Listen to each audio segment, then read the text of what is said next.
Together, growing in faith, changing communities.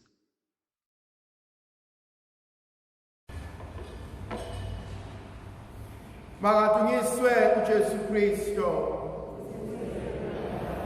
Namhlanje ithandwa zami ngifisa ukuba sibuke incwadi yevangeli njengoba ilotshwe nguJohannes umpostoli isahluko seshumi nane ivesi yamashumi amabili nantathu kuze kube amashumi amabili nesishiyagalolunye. John 14 verse 23 to 29. Siyazi ukuthi uJesu uma eqala leli vangeli isahluko seshumi nane uthi inhliziyo zenu mazingakhathazeki, kholwani kuBaba nikholwe nakimina. Namhlanje ufisa ukuyivuselela lento, kodwa uqala ngokuthi uma ningithanda gcinani imiyalo yami, gcinani izwi lami. Into evukayo kumina ukuthi isono sokuqala esenziwa abazali bethu uAdam noEva, isono songalaleli izwi likaNkulunkulu. Uma sifuna ukubuyela emuva siqonde ukuba baze baxoshwe ensimini yini lengaka abayenzile, isono songalaleli.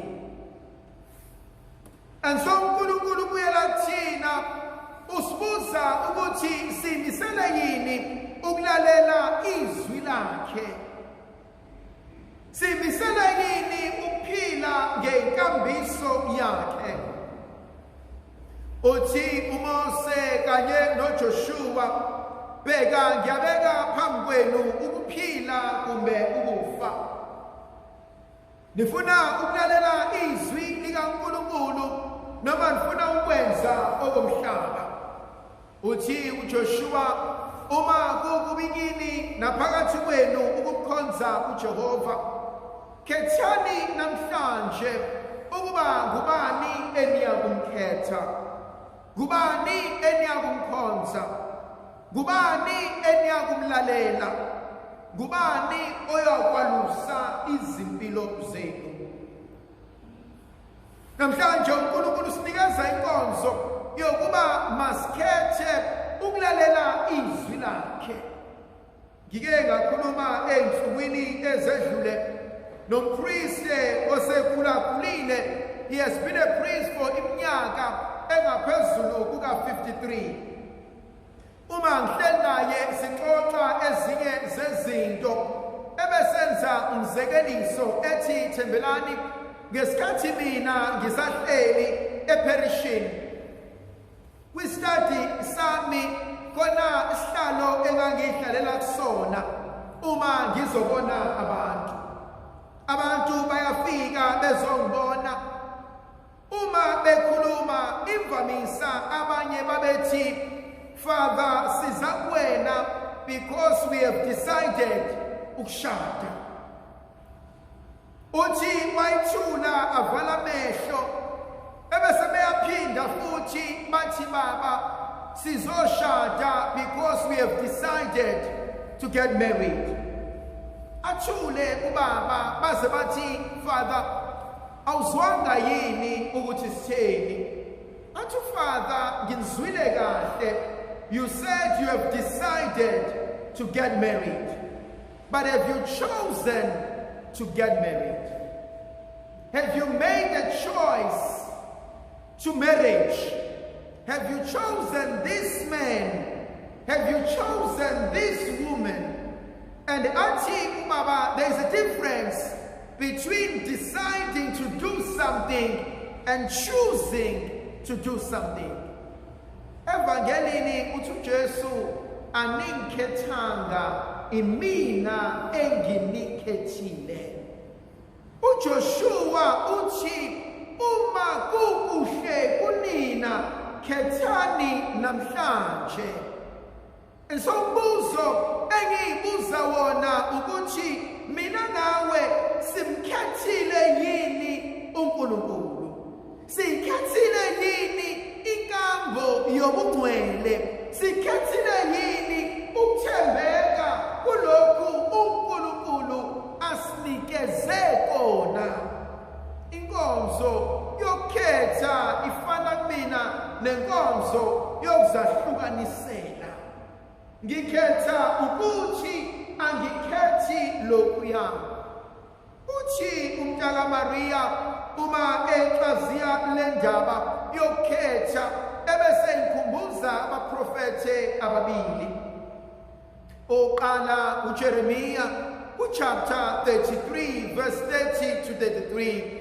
Athi bheka ngenza isivumelwano esisha phakathi kwami nani. Athi mekhuluma kuHezekiya athi bheka msusa inhliziyo yetshe kodwa ngitshala inhliziyo kamoya. Athi imithetho yami nezwi lami ngizakulibeka ey'nhliziyweni zenu. Asiyakuba khona isidingo sokuba kube khona onifundisayo ngoba iqiniso liyohlala kinina. Kanjalo noJesu namhlanje uthi umoya ocwebileyo, umoya weqiniso uyohlala kithina. Umbuzo engifisa ukubuza usimple.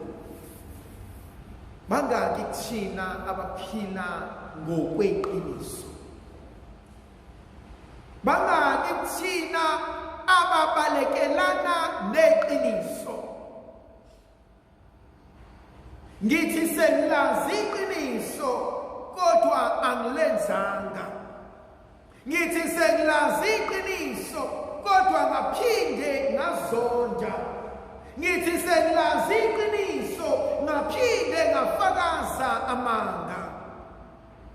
Bangaki abantu esibazondayo ngoba basitshela amaqiniso? Aventika usifanibani wakwenzani? Wayengijwayela ka wayengenaphi ey'ndabeni zami? Ngiyakuvuma lokho ayikusho kwakwamanga noma iqiniso. Iqiniso pho ngimzondelani? Khona enye inkonzo uJesu ayivusayo namhlanje.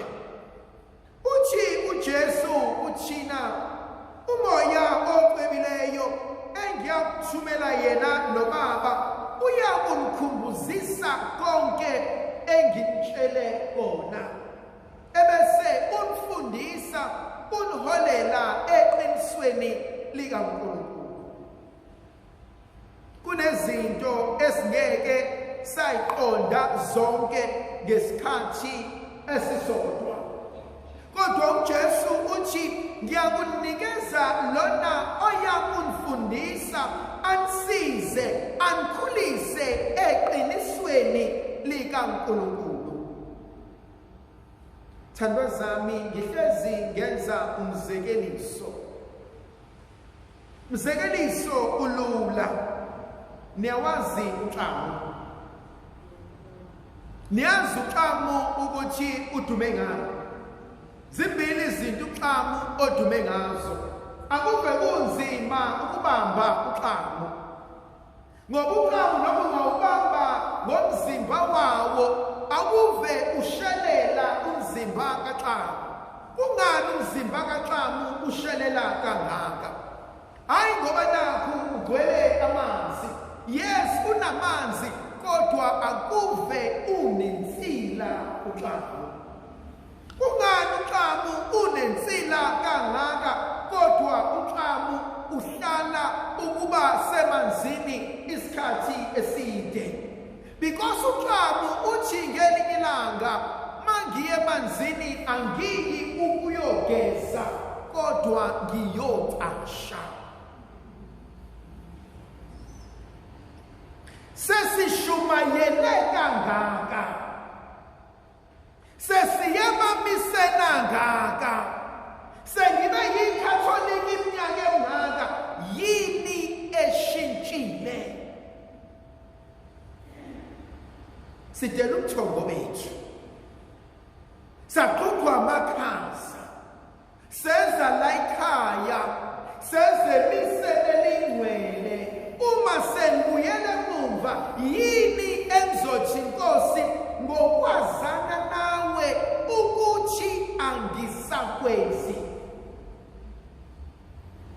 bangaka bazobuyela emakhaya namhlanje bafike baxabane nabantu bephume emiseni elingcwele? Bangaka bazobuyela emakhaya namhlanje bafike babaqhulule ngenhlamba bengena baze baphume? Bangaki namhlanje abaphume emiseni elingcwele abazolala sebecabene? Kwesinye isikhathi ngithi mina ngiyabancamela ogogo nomkhulu abahlele jointini abazidlela amambawu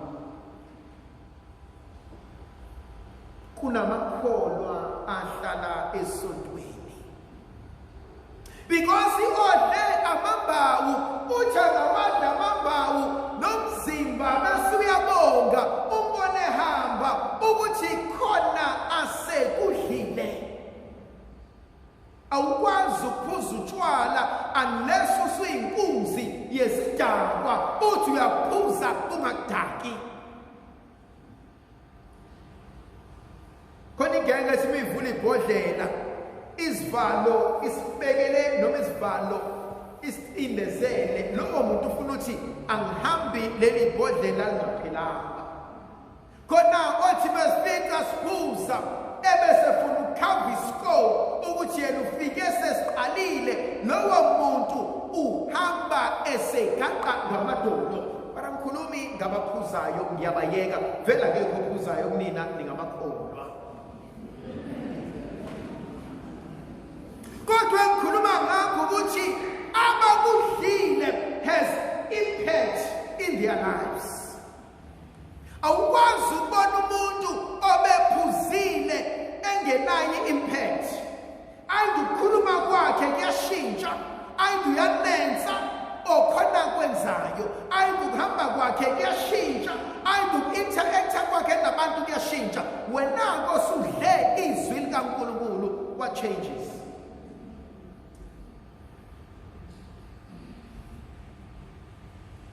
The other part uJesu akhuluma ngayo uthi uxolo lwami ngilishiya kinina. Uxolo izwe elingasoze lanika kona. Ukuthula omunye umuntu angeke amnika kona. Kunabantu abaphila impilo entendeni yesandla somunye umuntu.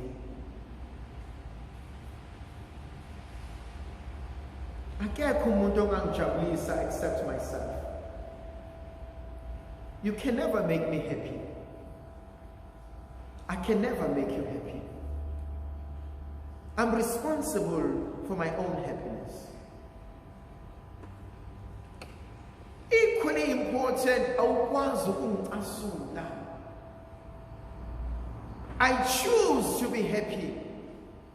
I choose to be angry. I choose to be bitter. I choose to be frustrated. I have a choice. Why ngisho kanje? Ngingamalano athayabonga. Both of us experience the same thing, but we both react to it differently. Omunye uzodinwe athi angisene ndaba ngiyaphuma ngiyahamba, athi omunye angendaba nenhlanya mina ngizoyiphilela impilo yami. But the impact was different, but the experience was the same.